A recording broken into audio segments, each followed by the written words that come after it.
Friends, I am Sunny Sharma and welcome to my channel सोच पर प्रहार। दोस्तों, आज हम बात करने वाले हैं कि आपके अरेस्टिंग के टाइम पर क्या क्या अधिकार होते हैं। जैसे कि एक आम प्रॉब्लम हर कोई फेस करता है कि कई बार उसके खिलाफ गलत रिपोर्ट दर्ज कर दी जाती है और उस गलत रिपोर्ट पर उसको अरेस्ट कर लिया जाता है। और कई बार ये भी देखने में आता है कि पुलिस अरेस्ट करती है, अरेस्ट करने के बाद 2-3 दिन बिठा के रखती है और उसके बाद आपको छोड़ दिया जाता है। या कई बार ये होता है कि 2-3 दिन आपको टॉर्चर करने के बाद आपके खिलाफ एक झूठा मुकदमा दर्ज कर दिया जाता है और आप अपने आप को असहाय पाते हैं कि आप कुछ नहीं कर पाते। तो इसमें भूल आपकी है, क्योंकि आपको कानून नहीं पता। आपके पास इतने सारे अधिकार हैं, इतने कानून हैं कि पुलिस वाले खुद परेशान हो जाएंगे कि भाई कैसा आदमी है ये, इसे कितने सवाल करता है, कितने क्वेश्चन करता है, और वो खुद आपको छोड़ने पर मजबूर हो जाएंगे। तो ये जो वीडियो है इसमें मैं सीआरपीसी के सारे सेक्शन स्टेप बाय स्टेप आप लोगों के लिए लेकर आया हूं और इसमें मैंने यूज की है बहुत ही सरल भाषा कि हर एक व्यक्ति को इससे रिलेटेड सारे कानून पता चल जाएं। तो दोस्तों, इस वीडियो को शुरू से एंड तक जरूर देखिएगा, क्योंकि इसमें मैंने सीआरपीसी के प्रोविजंस आखिरी मिनट तक कवर किए हैं। यदि इस वीडियो को देखने के बाद आपके कोई क्वेश्चन हो तो आप कमेंट सेक्शन में मुझसे पूछ सकते हैं। और वीडियो स्टार्ट करने से पहले आपसे कहना चाहूंगा कि अगर आपने अभी तक हमारे चैनल को सब्सक्राइब नहीं किया तो सब्सक्राइब कर दें और नोटिफिकेशन आइकन पर क्लिक कर दें, ताकि मैं जब भी ऐसी कोई वीडियो लेके आऊं उसकी सूचना आपको सबसे पहले मिले। तो चलिए दोस्तों, हम स्टार्ट करते हैं आज के इस वीडियो को, आज के इस टॉपिक को। अब अरेस्टिंग पे जो आपका सबसे पहला अधिकार है वो ये है कि जब कोई पुलिस वाला आपको अरेस्ट करने आता है तो आप उससे पूछिए कि आप मुझे किस अपराध के लिए गिरफ्तार करने आए हैं, यानी आपको अपना ऑफेंस जानने का राइट है।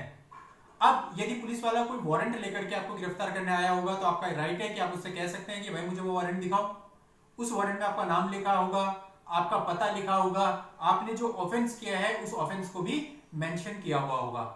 और यदि पुलिस वाला वारंट लेकर नहीं आया है, मतलब कि अगर वो किसी गंभीर प्रकृति के अपराध के लिए आपको अरेस्ट करने के लिए आया है, तो ऐसे में पुलिस वालों को राइट होता है कि वो बिना वारंट के भी गिरफ्तार कर सकते हैं। लेकिन ऐसे केस में भी आपका राइट है कि आप अपना ऑफेंस पूछ सकते हो और उसको बताना पड़ेगा, बाद में जस्टिफिकेशन देनी पड़ेगी इस बात की कि उसने क्यों गिरफ्तार किया, किन परिस्थितियों में गिरफ्तार किया।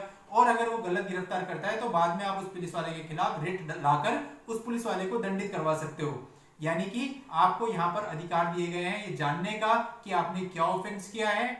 यानी कि आपको गिरफ्तारी के समय पहला अधिकार यह है कि आप पुलिस वाले से पूछिए कि आपका क्या ऑफेंस है, आपने क्या अपराध किया है जिसके लिए वो गिरफ्तार करने आया है। अब दोस्तों, आता है सीआरपीसी का सेक्शन 41B, जो कि आपको अधिकार देता है कि जब कोई पुलिस वाला आपको गिरफ्तार करने आए तो आपको यह पता होना चाहिए वो कौन है, उसका पद क्या है। यानी कि जो पुलिस वाला होगा उसकी वर्दी पर उसके नाम की प्लेट लगी हुई होनी जरूरी है, जिसमें पढ़ करके उसका नाम आपको पता चल सके कि कौन पुलिस वाला है जो कि आपको गिरफ्तार करने आया है। दूसरी चीज, इस सेक्शन के अंदर जब आपकी गिरफ्तारी के लिए कोई पुलिस वाला आएगा तो मौके पर वो अरेस्ट मेमो तैयार करेगा। अब यहाँ पे होता है क्या है, प्रैक्टिकली जो अरेस्ट मेमो होता है ये आपको अरेस्ट करके ले जा लेते हैं और बाद में थाने पर बैठकर इसको तैयार किया जाता है, जो कि पूरी तरह से इलीगल है। लीगल ये है कि जब आपको अरेस्ट करने पुलिस वाला आएगा तो वही मौके पर अरेस्टिंग मेमो बनाया जाएगा और आपके परिवार के किसी सदस्य को एक विटनेस के तौर पर उसमें साइन भी करवाए जाएंगे। अभी जो अरेस्टिंग मेमो होता है ये एक कागज होता है जिसके अंदर आपका नाम लिखा जाता है, आपका पता लिखा जाता है और आपकी अरेस्टिंग से संबंधित सारी डिटेल लिखी जाती है। जो इस अरेस्टिंग मेमो को बनाता है उसका भी नाम लिखा जाता है, पद लिखा जाता है, उसकी क्या रैंक है, उसके सिग्नेचर होते हैं और आपके परिवार से एक विटनेस का नाम भी इसमें लिखा जाता है। तो अगर वो ऐसा नहीं करता है, यानी कि अगर वो पुलिस वाला अरेस्टिंग मेमो नहीं बना रहा है, तो आप उससे कह सकते हैं कि भैया मुझे गिरफ्तार कर रहे हैं तो मेरा अरेस्टिंग मेमो भी यहीं पर बनाइए। और अगर पुलिस वाला ऐसा नहीं करता है, वो जाकर के थाने में बनाता है, तो बाद में ये चीज आपके काम आ सकती है। बाद में मुकदमे में आप ये कह सकते हो कि ये अरेस्टिंग मेमो मौके पर नहीं बनाया गया था और ये बात आपके फेवर में जाएगी। दोस्तों, इसके बाद आता है सेक्शन 41D। अब 41D ये कहता है कि जब पुलिस वाले आपको थाने पर ले जाकर आपसे पूछताछ करने की कोशिश करें तो आप ये कह सकते हैं कि पहले मुझे अपने वकील से बात करनी है, पहले मैं अपने वकील से मिलना चाहता हूं, उसे नियुक्त करना चाहता हूं, उसके बाद ही मैं कोई आंसर दूंगा। ये आपका राइट है सेक्शन 41D के अंतर्गत। सेक्शन 46 सीआरपीसी ये कहता है कि यदि कोई पुलिस वाला आपको गिरफ्तार करने के लिए आया है तो वो आपके ऊपर फोर्स का प्रयोग कर सकता है, आपके शरीर को टच कर सकता है, लेकिन इसके साथ साथ एक लिमिट भी दी गई है कि वो ऐसा केवल तभी कर सकता है जब आप इन्वेस्टिगेशन में सहयोग नहीं कर रहे हैं, भागने की कोशिश कर रहे हैं, आपने खुद को पुलिस को सरेंडर नहीं किया है। लेकिन यदि आप पुलिस को कह रहे हैं कि ठीक है, मैं आप जो कह रहे हैं मुझे बताइए मेरा ऑफेंस क्या है, मैं थाने चलने को तैयार हूं, आपने खुद को सरेंडर कर दिया है, उसकी इन्वेस्टिगेशन में सहयोग दे रहे हैं, तो ये सेक्शन बताता है कि ऐसे केस में पुलिस आप पर फोर्स का, बल का प्रयोग नहीं कर सकती है। और यदि अगर पुलिस वाला अरेस्ट करने आया है लेकिन जिसको अरेस्ट करने आया है वो कोई महिला है, तो ऐसी स्थिति में कोई भी पुलिस अधिकारी जो कि पुरुष हो वो उस महिला को टच नहीं कर सकता और ऐसी महिला की गिरफ्तारी भी महिला पुलिस के द्वारा ही की जाती है। यहां महिला के केस में एक राइट और दिया गया है कि यदि जिसकी गिरफ्तारी की जानी है वो महिला है तो कोई भी पुलिस अधिकारी, चाहे फिर वो महिला ही क्यों ना हो, सूर्यास्त होने के बाद और सूर्योदय होने से पहले उस महिला को गिरफ्तार नहीं कर सकती। यानी सूरज ढलने के बाद उस महिला को गिरफ्तार नहीं किया जा सकता जब तक कि सूरज निकल ना जाए। यानी सीधी सी बात यह है कि रात में उसको गिरफ्तार नहीं किया जा सकता, दिन छिपने के बाद उसको गिरफ्तार नहीं किया जा सकता। यदि बहुत ही ज्यादा आवश्यक हो, गिरफ्तार करना ही पड़े, तब भी जो है पुलिस को पहले मजिस्ट्रेट से इसकी परमिशन लेनी पड़ेगी और उसके बाद भी केवल कोई महिला पुलिस अधिकारी ही महिला को गिरफ्तार कर सकती है। आपने देखा होगा या तो पुलिस डंडा दिखाती है या फिर दबंगई दिखाती है, जिसकी वजह से आम इंसान पुलिस से डरता है। लेकिन सेक्शन 49 सीआरपीसी कहती है कि यदि आपने खुद को पुलिस के सुपुर्द कर दिया है, यानी आप उसको सपोर्ट कर रहे हैं, तो पुलिस आप पर बल का प्रयोग नहीं कर सकती और करती है तो फिर वो इलीगल है, आप उसके खिलाफ एक्शन ले सकते हैं। सेक्शन 50 ऑफ सीआरपीसी ये कहता है कि यदि आपको पुलिस के द्वारा अरेस्ट किया जा रहा है तो इसकी सूचना पुलिस को आपके किसी परिवारजनों को देनी पड़ेगी। अब ये परिवारजन कौन हो सकते हैं? जिनको आप बताएं, आप चाहते हैं कि मेरे इस दोस्त को सूचना दी जाए कि मुझे गिरफ्तार कर लिया गया है, या मेरे पिताजी को सूचना दी जाए, परिवार के किसी अन्य सदस्य को सूचना दी जाए, तो आप पुलिस को कह सकते हैं कि मैं चाहता हूं कि इस व्यक्ति को सूचना दी जाए और पुलिस को सूचना देनी पड़ेगी। और साथ ही साथ पुलिस के पास जो एक रजिस्टर होता है, उस रजिस्टर में उसको ये दर्ज भी करना पड़ेगा कि गिरफ्तारी के बाद उसने गिरफ्तारी की सूचना किस व्यक्ति को दी थी। तो ये भी आपका एक राइट है, इसको ध्यान रखिए। यह आता है सेक्शन 50 ऑफ सीआरपीसी के अंतर्गत। इसके बाद दोस्तों आता है section 53 of CrPC. Section 53 of CrPC में यह प्रावधान किया गया है कि यदि पुलिस आपको अरेस्ट करती है किसी भी अपराध के लिए, तो पुलिस को आपका मेडिकल करवाना होगा। यानी कि मान लीजिए आपके ऊपर कोई मारपिटाई की धारा लगाई गई है, तो इस धारा के लिए इसकी पुष्टि करने के लिए कि वास्तव में मारपीट हुई है या नहीं, आपका मेडिकल पहले करवाना पड़ेगा। इसके बाद आता है सेक्शन 53A। अभी जो सेक्शन 53A है ये तब के लिए है कि यदि आप पर रेप का आरोप है, तो ऐसे केस में पुलिस आपकी मेडिकल परीक्षण कराती है ताकि रेप की पुष्टि हो सके, और इसके साथ साथ आपका इंपोर्टेंसी टेस्ट भी कराया जाता है।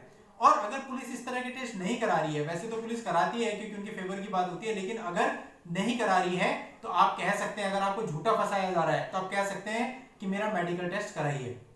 बावजूद इसके पुलिस आपका मेडिकल टेस्ट नहीं कराती क्योंकि आपको झूठा गिरफ्तार किया जा रहा है और आपको कोर्ट में पेश कर दिया जाता है, तो बाद में सेक्शन 54 सीआरपीसी के अंतर्गत आप मजिस्ट्रेट से इस बात के लिए कह सकते हैं कि आपका मेडिकल टेस्ट नहीं कराया गया है, और मजिस्ट्रेट एक ऑर्डर करेगा, उस ऑर्डर के तहत तुरंत आपका मेडिकल टेस्ट कराया जाएगा।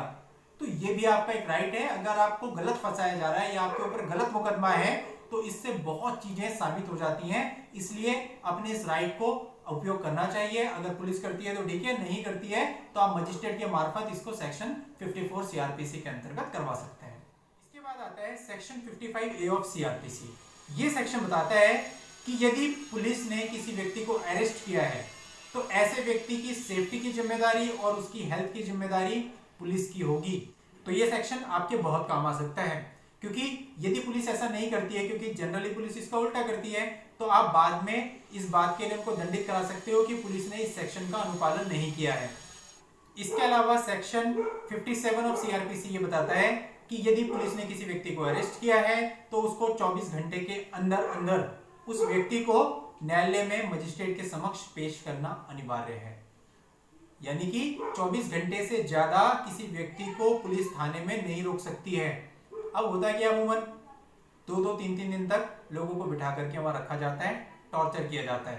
तो ऐसे केस में आपको अपने इस अधिकार का पता होना चाहिए और बाद में मजिस्ट्रेट के सामने आप इस बात को कह सकते हैं। और अगर आपके साथ ऐसा किया जा रहा है तो उस दौरान भी आप अपने किसी परिवारजन को इसकी सूचना दे सकते हैं, और आपका परिवारजन पुलिस की हाई अथॉरिटी से, जैसे कि एसपी या एसएसपी के पास एक कंप्लेंट, एक लेटर लिख करके बता सकता है कि भाई मेरे बेटे या जो भी आपका रिलेशन है उसको संबोधित करते हुए कि उसको इतनी तारीख को इतने बजे अरेस्ट किया गया था और आज 2 दिन हो गए हैं, वो वहीं पर है। फिर जो हाई अथॉरिटी होगी वो उस थाने में संपर्क करके कहेगी भाई क्या मामला है, कहीं ऐसा ना हो कि कोई प्रॉब्लम आ जाए। पुलिस वाले भी नहीं चाहते कि उन पर किसी प्रकार का लांछन लगे, क्योंकि ऐसे मामलों में मीडिया भी बीच में आ जाती है तो प्रॉब्लम होने के चांसेस पुलिस वालों के लिए भी बढ़ जाते हैं। तो ऐसे केस में बहुत चांस होते हैं कि आपके व्यक्ति को या तो मजिस्ट्रेट के सामने पेश कर दिया जाए या फिर छोड़ दिया जाए। बस बात सिर्फ इतनी सी है कि आपको अपना राइट पता होना चाहिए, सेक्शन 57 ऑफ सीआरपीसी। इसके अलावा एक ये अधिकार भी है कि यदि पुलिस किसी नाबालिग को गिरफ्तार करके ले जाती है तो उस पर फोर्स का प्रयोग पुलिस नहीं कर सकती। सुप्रीम कोर्ट की बहुत सारी गाइडलाइंस ऐसी हैं जो ये बताती हैं कि किसी भी नाबालिग पर पुलिस डंडा नहीं चला सकती है। तो दोस्तों, इस तरह से सीआरपीसी यानी दंड प्रक्रिया संहिता आपको बहुत सारे अधिकार देती है।